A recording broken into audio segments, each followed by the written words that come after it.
By Alex Crawford, special correspondent in MyanmarWe, have witnessed scenes of shocking deprivation and desperation among thousands of stranded Rohingya Muslims in Myanmar, including emaciated women and newborn babies who have been dumped on beaches and left to die.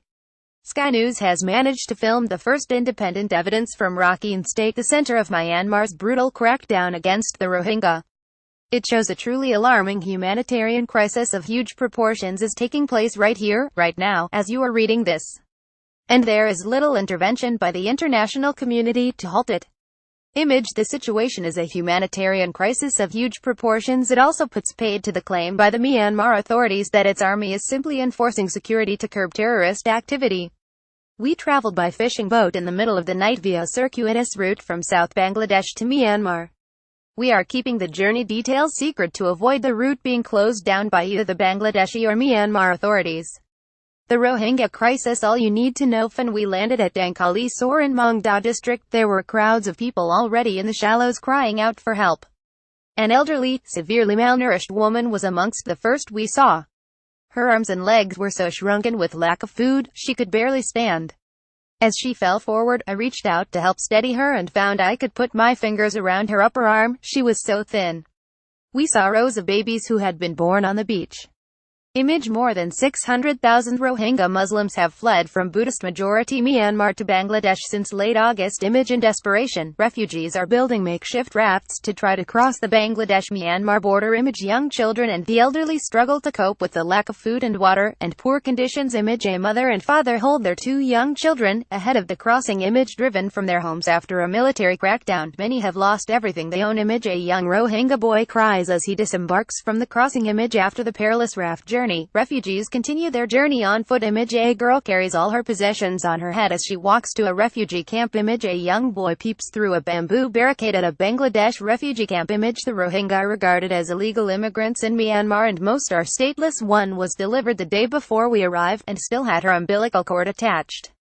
Another had a swollen, distended stomach through lack of food. The crowds told us over and over again how the Myanmar military had driven them here, burning their homes and forcing them to flee.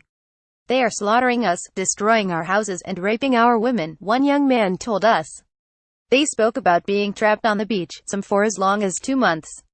Why is the Rohingya crisis not classed as genocide? A man holds his child as he swims across the border in October. Rakhine State lies on the western coast of Myanmar. The military, they say, has laid mines beyond the beach, preventing any of them going back into Myanmar.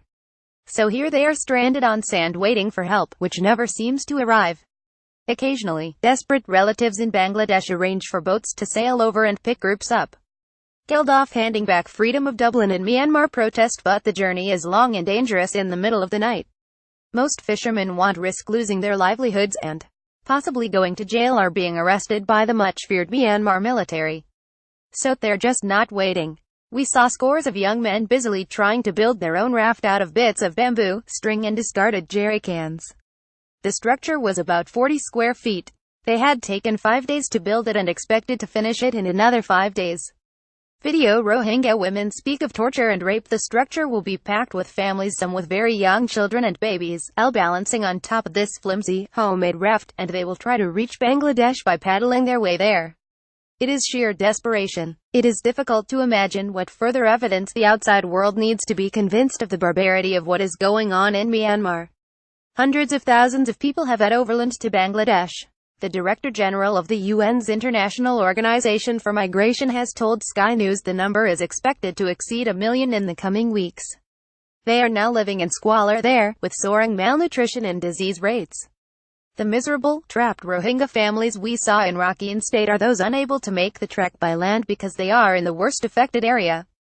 It is furthest away from the land border and there are dozens of Myanmar military checkpoints blocking their path. This man was beaten by Myanmar soldiers while looking for water. One of the fishing crew has to shout and beat back those we're leaving behind on the beach to stop them stampeding the boat and making it capsize. It is a heartbreaking scene. Take us, some beg. Their hands are outstretched, imploring. I notice one man holding up his toddler. Another thrusts his baby at me and forces his son's tiny, shrunken leg into my hand to ensure I feel how skinny and frail he is. The boat's captain ushers us to the boat. He's anxious to leave before the Myanmar military, who are camped close by, are alerted to our presence.